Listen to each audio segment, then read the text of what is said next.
옛날 어느 시골 마을에 이제 한국에서 시골 아저씨 한 분이 평생 태어나서 서울 구경을 한 번도 못 해보셔가지고 큰 마음을 먹고 이제 다 이제 정리를 하고 내가 서울 구경 한번 죽기 전에 해봐야 되겠다. 그래서 이제 주변 사람들에게 다 자랑하시는 거예요. 내가 이제 정말 태어나서 평생 처음 서울 구경 간다. 그런데 주변 사람들이 다 걱정하는 거예요. 이 양반이 순진해가지고 한 번도 서울 구경을 한 번 해본 적이 없는데 괜히 갔다가 큰일 당하면 어쩌나. 그래서 계속 주변에서 이야기하기를 서울 사람들은 눈 감으면 코백 안 되더라. 조심해야 된다. 아무도 믿으면 안 된다. 잘 때도 조심해야 된다. 절대 깊이 잠들면 안 된다. 그래서 이 어른이 올라오셔가지고 구경을 잘했습니다. 낮에 구경 잘하고 이제 해질 때가 되니까 이제 걱정이 되기 시작하는 거예요. 잘 때도 조심하라 그랬는데 이게 돈주머니 이거 어떻게 하지? 이거 내 짐 어떻게 하지? 그래서 막 걱정하면서 이제 여인숙의 이제 여관에 들어갔는데 이제 혹시라도 누가 볼까봐, 내가 돈주머니 가지고 있는 거, 돈가방 가지고 있는 누가 볼까봐 방에 들어가자마자 벽장에다 돈주머니를 빨리 집어넣고 문을 잽싸게 닫은 거예요. 혹시나 누가 본 사람이 있을까 싶어서. 그래도 안심이 안 되니까 벽장 문을 자기 허리띠로 칭칭 감고 또 거기에 끈을 연결해서 자기 발목에 묶고 혹시라도 누가 벽장 문을 열면 자기가 깰 수 있도록 그렇게까지 해놓고 이제 잠이 든 거예요. 뭐 그렇게까지 해놨으니까 마음 편하게 푹 자고 아침에 일어나서 이제 자기 돈주머니가 짐이 잘 있는지 벽장 문을 열었는데 골목밖에 없더라는 거예요. 아직 이해가 안 되세요? 벽장인 줄 알았는데 밖으로 나가는 문이었던 거죠. 그러니 이 어른이 낙심이 되는데 화도 나는 거예요. 서울 사람들 참 지독한 인간들이네. 어떻게 벽장째로 훔쳐가냐고. 자기가 골목에다 버렸다고 생각하지 않고 이 사람들이 벽장째로 뜯어갔다라고 생각하는 거예요. 사람들이 자기 생각에 빠지면 진짜 문제가 어디에 있는지, 무엇이 원인인지를 깨닫지 못합니다. 나는 괜찮다. 나는 똑바로 했는데 세상이 문제다. 이렇게 생각할 때가 많이 있다라는 것입니다. 이런 것을 또 다른 말로 자다가 남의 다리 긁는다는 속담이 있습니다. 문제의 원인이 나한테 있는데 그래서 엉뚱한 사람에게서 찾는다라는 것입니다. 세계적인 인류학자인 제렛 다이아몬드라는 학자가 있습니다. 아마 뭐 책을 읽어보신 분들은 많이 아시겠지만 이분이 온 세계를 돌아다니고 또 심지어는 뉴질랜드 원주민 마을에서도 오랫동안 여러 나라들, 여러 부족들을 연구를 했다라고 합니다. 선진국은 또 후진국은 원시인들은 또 어떻게 살아가는가. 근데 선진국을 가보아도 또 뉴질랜드 그 오지 원시인 마을에 가보아도 위기가 없고 문제가 없는 나라나 부족은 단 한 곳도 없다라는 것입니다. 다 위기가 있고 문제가 다 있더라는 것입니다. 이 학자의 부인은 또 이제 심리 상담가였는데 늘 이제 사람들 심리 상담을 해주고 상담을 해주는데 또 부인하고 이야기를 하다 보니까 세상에 문제 없는 사람, 위기가 없는 가정이 단 하나도 없더라는 것입니다. 잘 사는 사람이나 못 사는 사람이나 똑똑한 사람이나 못 배운 사람이나 어려움도 문제도 위기도 다 있더라는 것입니다. 그러면서 이제 나라의 어려움, 또 개인의 어려움, 가정의 어려움에 대해서 이렇게 서로 부부가 대화를 하는데 공통적인 게 있더라는 거예요. 이 위기를 이겨낸 사람들, 이 위기를 문제를 극복해낸 사람들의 공통점이 무엇이냐? 그 첫 번째가 바로 위기가 있다라는 것을 인정하고 인식하는 사람들. 나한테 문제가 있다, 내가 위기가 있다라는 것을 아는 사람들, 인정하는 사람들. 그 사람들이 이 문제를 해결하고 위기를 극복하더라는 것입니다. 이것을 깨닫지 못하면 절대 해결하지 못하고 점점 더 그 문제를 키워가거나 위기에 빠져간다는 것입니다. 이 제렛 다이아몬드라는 학자가 미국에 살고 있는데 자기가 봤을 때 이 미국의 가장 큰 문제가 뭐냐? 위기를 깨닫지 못하는 사람들이 너무 많다라는 거예요. 나는 괜찮다. 나는 똑바로 살고 있다. 나는 건강하게 살고 있다. 나는 정말 다 법을 지키며 살고 있다. 우리나라 괜찮다. 이 미국이 어떤 나라인데 세계에서 가장 강한 나라니까 다 괜찮을 거다. 괜찮다.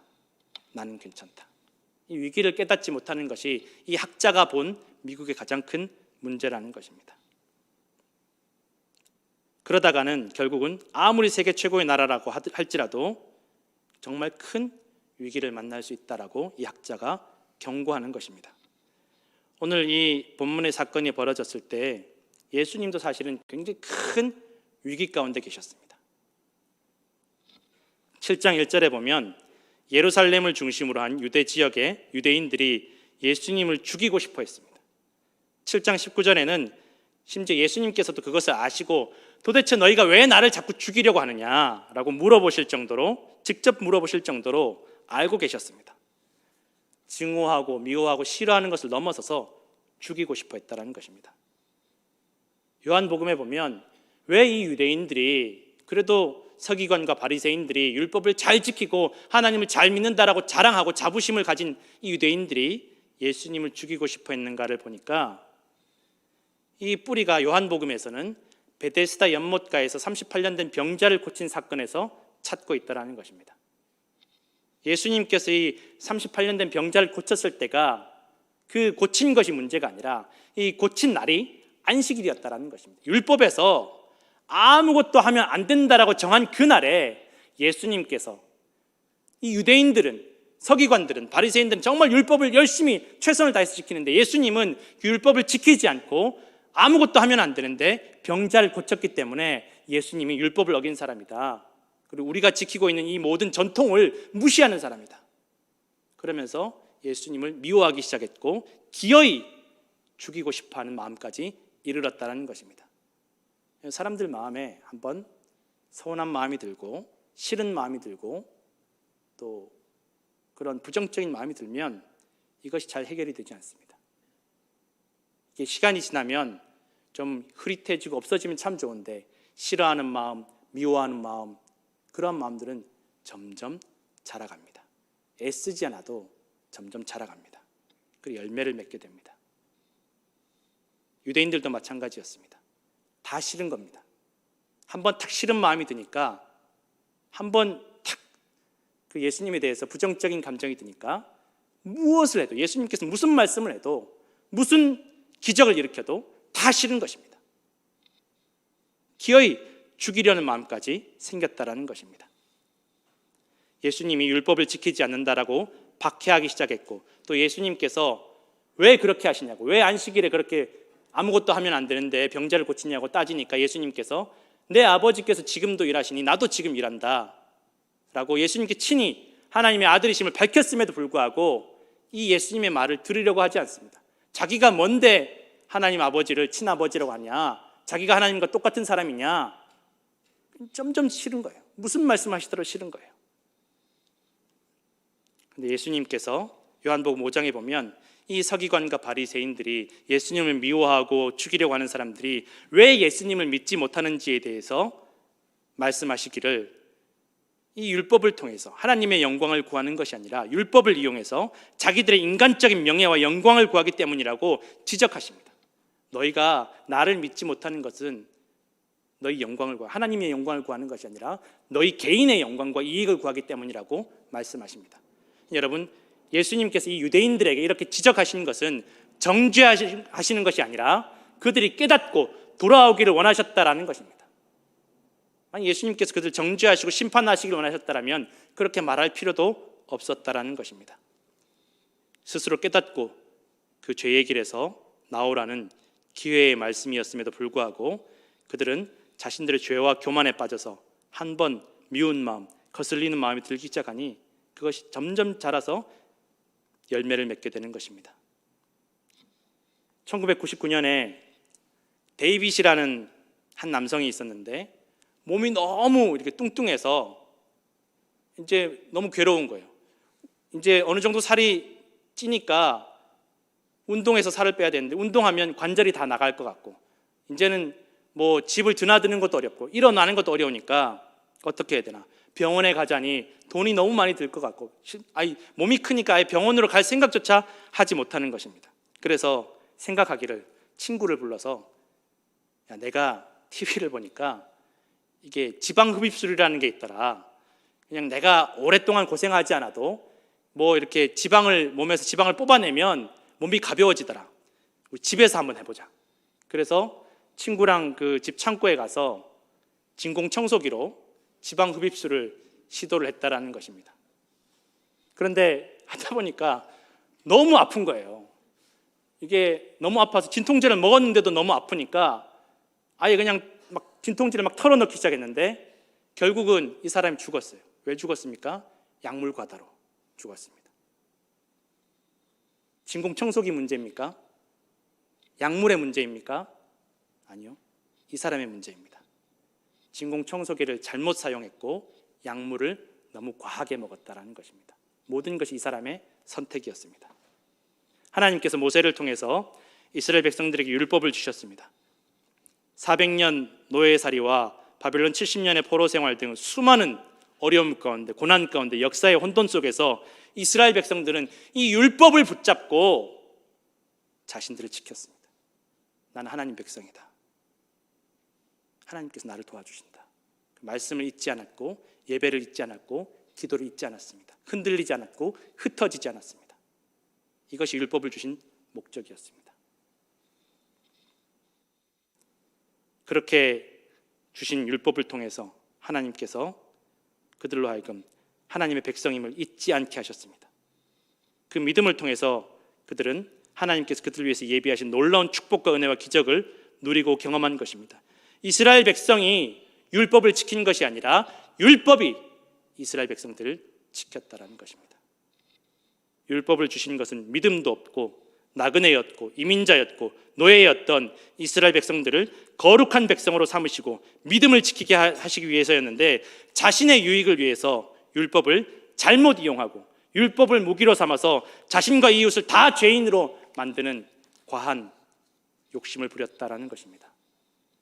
하나님께서는 예수 그리스도께서는 이미 죄로 인해서 죽을 수밖에 없는 죄를 깨닫지 못한 채로 멸망으로 걸어가는 주님의 백성들이 죄를 깨닫고 하나님께로 돌아오고 다시 사는 길을, 영원히 사는 길을 찾기를 원하시고 어떻게든 구원하시기를 원하셨다라는 것입니다. 그들이 그것을 깨닫지 못하는 것입니다. 이 율법에 담겨있는, 이 말씀에 담겨있는 하나님 아버지 뜻과 마음을 헤아리지 못했고 헤아릴 생각조차 하지 않았다라는 것입니다. 사람들은 대체로 자신의 죄와 잘못은 본능적으로 외면하고 잊어버립니다. 어떻게든 자기 잘못을 다른 사람에게 전가하는 것이 세상의 논리이고 본능이라는 것입니다. 내가 안 되는 것은 이것 때문이야. 내가 안 되는 것은 저 사람 때문이야. 저 사람은 저게 안 되니까. 내가 어차피 코로나 때문에 예배 못 나가니까 아예 온라인으로도 예배 안 드려야지. 꾸준히 매주 예배 못 드리니까 아예 예배 안 해야지. 꾸준히 내가 하지 못하니까 아예 안 해야지. 저 사람하고는 너무 안 맞아. 저 점이 나하고는 너무 안 맞아. 상종을 말아야지. 자꾸만 오게티만 찾고 안 되는 이유, 부정적인 이유, 하지 않을 이유만 찾아가는 것입니다. 여러분, 결혼하신 지 오래되신 성도님들 지금도 여전히 연애 때처럼 심장이 벌렁거리시고 눈에 콩깍지가 껴 있으십니까? 장로님들 혹시 그러십니까? 그러시면 진지하게 병원 한번 가보셔야 됩니다.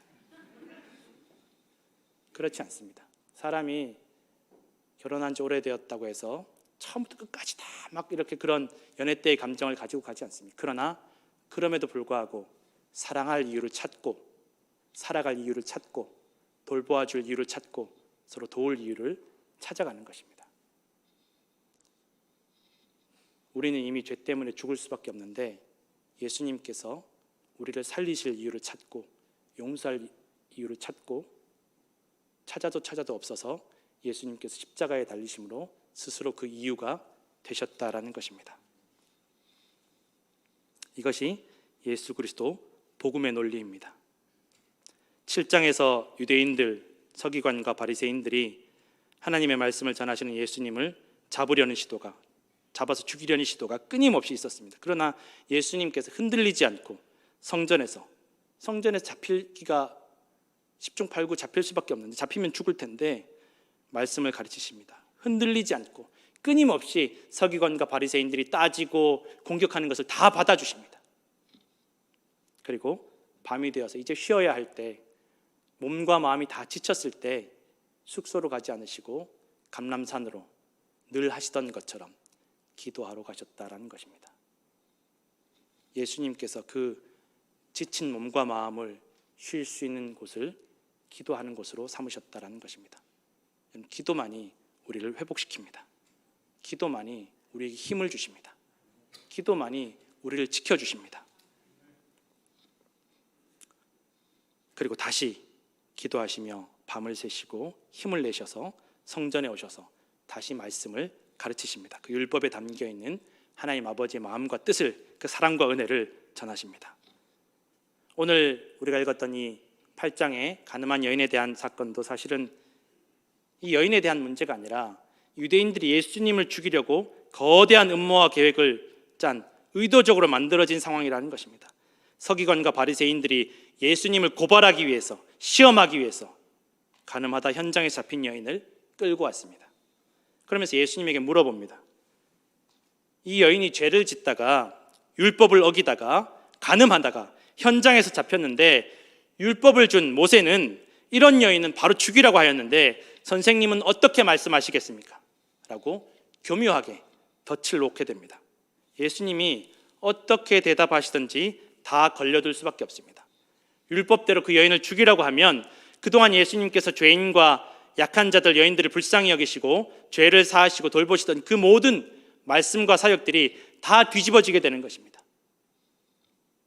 그 여인을 정죄하고 심판하여 죄인으로 만드시는 것이고, 만약에 이번에 그 여인을 편들어서 여인을 돕는다면 예수님이 율법을 어긴 죄인이 될 수밖에 없다라는 것입니다. 이래도 저래도 누군가는 죄인이 될 수밖에 없습니다. 율법을 잘 지키고 스스로 하나님 앞에 의롭다고 여기는 사람들이 죄인 만드는데 앞장서는 것입니다. 그렇게 질문을 하니 예수님께서 대답하지 않으시고 가만히 땅에 쓰셨다라고 기록되어 있습니다. 많은 사람들이 이 본문을 읽다가 도대체 예수님께서 땅에 무엇을 쓰셨을까가 궁금해집니다.